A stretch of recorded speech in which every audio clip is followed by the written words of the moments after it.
Hello so guys, love story Pradeep channel में आप लोगों का स्वागत है।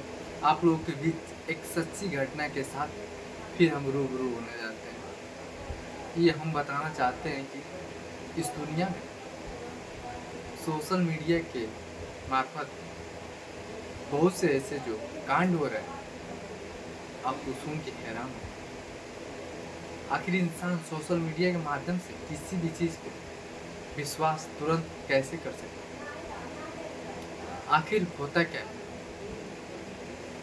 एक इंसान के साथ, उसके बारे में शुरू से अंत तक जरूर। ये घटना जो है मेरठ में एक थाना पड़ता है, प्रतापपुर थाने में पास में एक गांव है। उस गांव में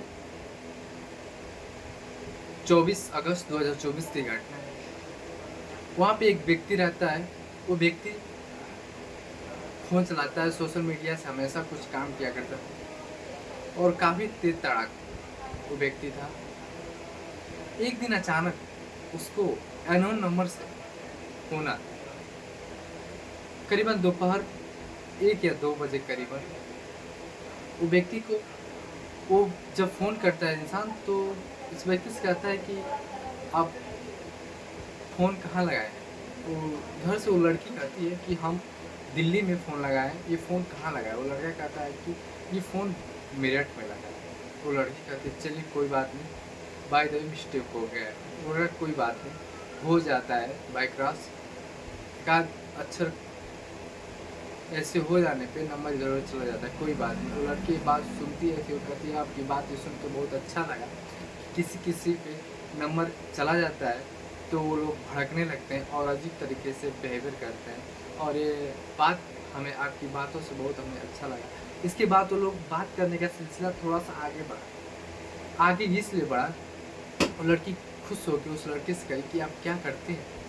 वो लड़का कहा कि हम सोशल मीडिया में पे जॉब करते हैं और हमारा कई ऐसे बिजनेस भी है और हमारा सब कुछ सही ढंग से चल रहा है। फिर वो लड़की बोली कि आप कितने साल के हैं। तो लड़का बोला मात्र मैं 24 साल की हूँ। फिर वो लड़की खुश होकर बोली कि आप कम समय में अपने पैरों पे खड़ा हो गए, इससे बेटर क्या चाहिए। तो लड़का फिर कहता है हाँ क्यों नहीं।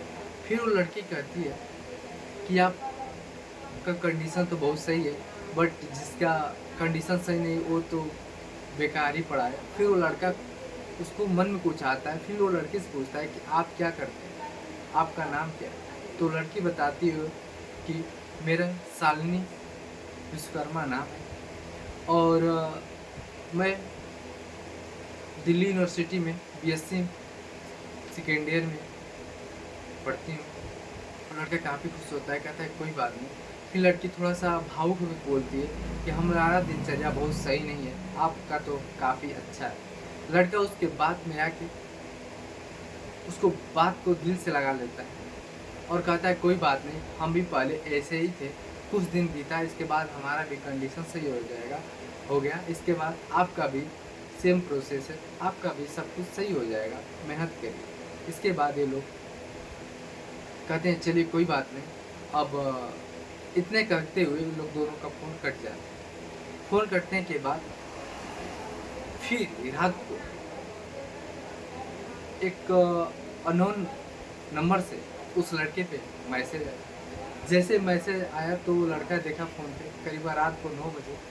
तो उस नंबर देखते वो लड़का पहचान गया कि ये नंबर देखा हुआ है, बस उसके दिमाग में नहीं चढ़ रहा था। फिर वो लड़की बोली हाय, मैं जो दोपहर में 1:30 बजे फ़ोन की थी, मैं वही लड़की हूँ, और सब बताइए क्या कही रहे हैं। वो लड़का कुछ देर तक साइलेंट रहा, फिर इसके बाद जवाब दिया हाँ वो, हाँ जी कुछ नहीं, बस ऐसे ही सोए हैं।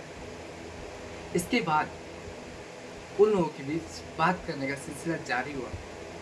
उसके बाद ये लड़की बोली क्या आप हमारे फ्रेंड बन सकते हैं, क्योंकि आपकी बात सुन के बहुत मैं हैरान हो गई हूँ, मैं आपसे बात करना चाहती हूँ। वो लड़का कहता है चलिए कोई बात नहीं, मैं आपसे फ्रेंडशिप कर लेती हूँ।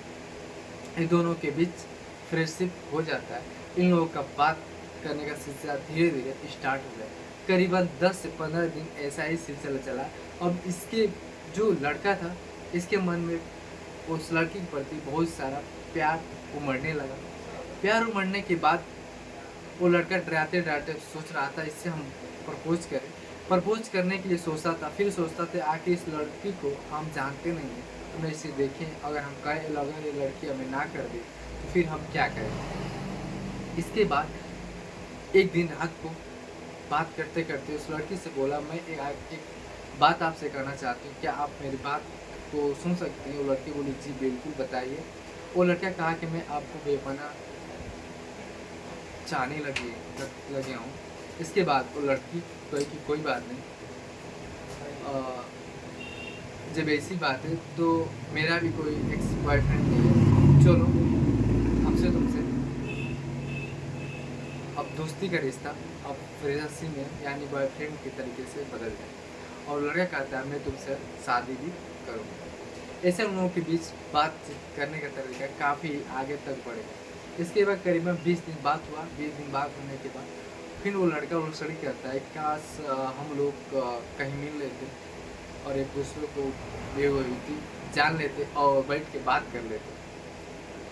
वो लड़की कही कि चलिए ठीक है, बट कहाँ मिलेंगे हम लोग, अभी कोई देख लेगा, कोई बात हो जाएगी तो बहुत बवाल खड़ा हो जाएगा।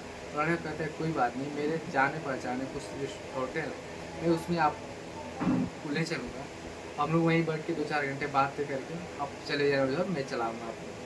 इसको लड़की कहती है चलो ठीक है। इसके बाद उस लड़की ने उस लड़के से मिलने के लिए उस होटल जहाँ पे ये लड़का बताया था वहाँ पहुँचे।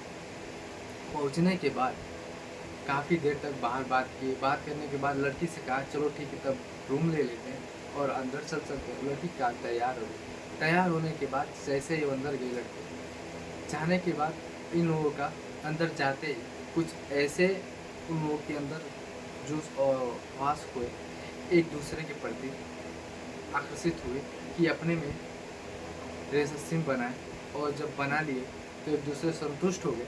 फिर अंदर से जब ये लोग बाहर निकले, जैसे बाहर निकलते ही तब तक लड़की के सामने उसका भाई और उसका भाभी आ गए। वो लड़की देख के तुरंत आश्चर्यचकित हो गई और उससे बोली लड़के से, मेरे भैया भाभी यहाँ पे आ गए, अब क्या होगा? तब तक उसका भाई उसे पकड़ लेता है, बोलता है तुम यहाँ क्या कर रहे हो? तो कहती है कुछ नहीं, साइलेंट हो जाती है। फिर उस लड़के से पूछते तुम यहाँ पे इसके साथ क्या कर रहे हो?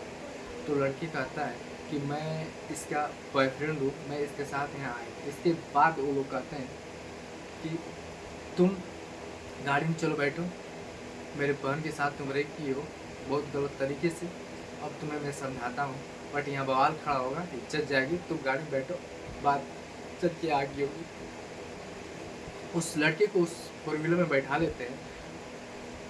थोड़ा सा आगे निकल के जाते हैं तो वहाँ बात करने का सिलसिला धीरे जारी होता है। उस लड़के से वो लड़के कहता है कि आप लोगों को चाहिए क्या, आप लोग जैसे भी चाहे सुलह समझौता कर लीजिए, मुझे छोड़ दीजिए, क्योंकि हमारी बहुत इज्जत है, इज्जत चली जाए। वो लड़का उसके भाई से कहता है, उसके भाई कहता है नहीं, अगर तुम समझौता करना चाहते हो तो मुझे 50 लाख की कीमत चाहिए, वरना तुमको मैं छोड़ूंगा नहीं, तुम्हारे प्रति FIR दर्ज कराऊंगा और तुम्हें जेल के सलाखों के पीछे भेजूंगा। इसके बाद वो लड़की कुछ बोलती नहीं है।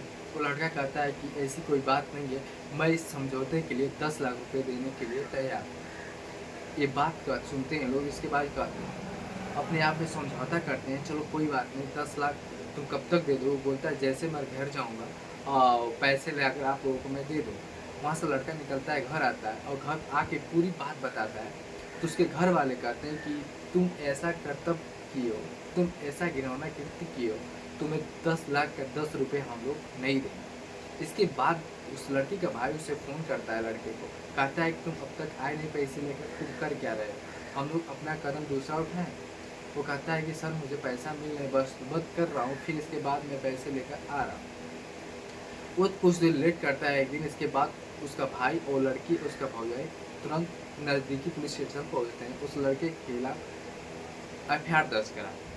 FIR जैसे ही दर्द होता है, इसके बाद वहाँ के जो दरोगा जी थे, मोहित सक्सेना, उनको कुछ डाउट होता है। उसका भाई कहता है मेरे बहन के साथ होटल में जाकर रेप हुआ है। उनको समझ नहीं आता है कि लड़का एक लड़की को होटल ले जाएगा तो उसकी मर्जी के खिलाफ तो होटल जाएंगे नहीं। अब उसमें से निकले हैं तो दोनों निकले हैं साथ में, तो ज़बरदस्ती नहीं किया बल्कि एक दूसरे के प्रति ही होटल में हो गए। इसमें शक होता है। इसके बाद वो जो मोहित सक्सेना जी होते हैं वो तुरंत कहते हैं कि ऐसा है, तीनों लोग अपना आधार कार्ड निकालो और हमें दो। जब ये बात वो तीनों सुनते हैं, उनके होश और हवास उड़ जाते हैं और लोग तीनों को तीनों वहाँ से खसकाना स्टार्ट कर देते हैं। जब पुलिस को तुरंत शक हो जाती है, जैसे वहाँ से भागते हैं लोग, पुलिस अपने फोर व्हीलर से दौड़ाती है उन लोगों को और दौड़ा के पकड़ती है, पकड़ के फिर थाने लाती है। अब उन लोगों से असलियत पूछती है। तो एक लड़का था, उसका नाम था हर्ष फिरोज खान, जो दिल्ली का रहने वाला था। उसमें एक और लड़की थी सोमैया, और एक और लड़की थी रुबीना, जो कि फिरोज खान को तिगड़मबाजी करके टेक्नोलॉजी मतलब झटके से पैसे कमाने का सोचता कि कुछ ऐसा काम करे जो बड़ी रकम मुझे मिले। इसके माध्यम से सुमैया को अपना मोहरा बनाया। इसके बाद उन लोगों को समझ में आया कि हम लोगों के बीच एक और पार्टनर लड़की चाहिए। फिर उस लड़की को अपना मोहरा बनाया जो रुबीना थी। 3 हुए।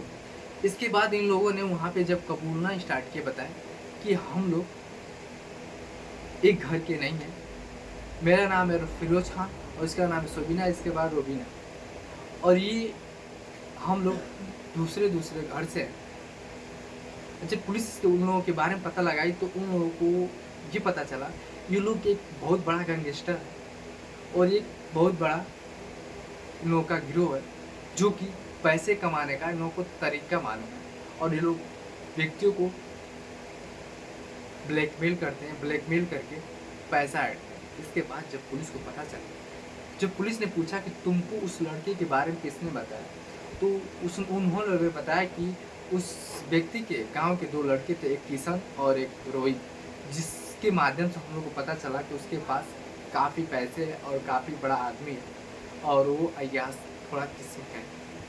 इसके माध्यम से वो लोग ऐसे ऐसे व्यक्तियों को पकड़ते थे कि उन लोगों का काम एक झटके में लाखों काम 10 लाख में हो जाए। और कुछ लोगों के साथ बहुत से ऐसे कृत्य किए थे जो बहुत बड़े बड़े रकम ऐंठे थे। जब जो जहाँ 10, 20, 30 लाख का रकम कमाने वाला इंसान हेरा फेरी करने वाला के लिए 2, 4, 10 लाख क्या है, क्योंकि उसको पता है कि मेरी इज्जत चली जाएगी, तो इज्जत से बढ़ के कुछ नहीं। इस वजह से उसने क्या किया कि उन लोगों ने ऐसे ऐसे व्यक्ति को टारगेट बनाता था, अपना लूटने पाटने का काम जारी किया। इसके बाद पुलिस उन लोगों को तीनों को हिरासत में लिया। उस दरोगा जी को दिल से सैल्यूट है, क्योंकि उस नहीं ने चाहा होता तो पैसे लेकर इसको दबा दिया होता और उस लड़के को भी फंसा दिया होता, क्योंकि उन लोगों ने बहुत सही किया। इन लोगों ने बहुत गलत बहुत लोगों के साथ कृत्य किए थे और उन लोगों को जेल के सलाखों के पीछे भेज दिए। इसी वक्त हम अपनी वाणी को विराम देंगे। जय हिंद, जय भारत।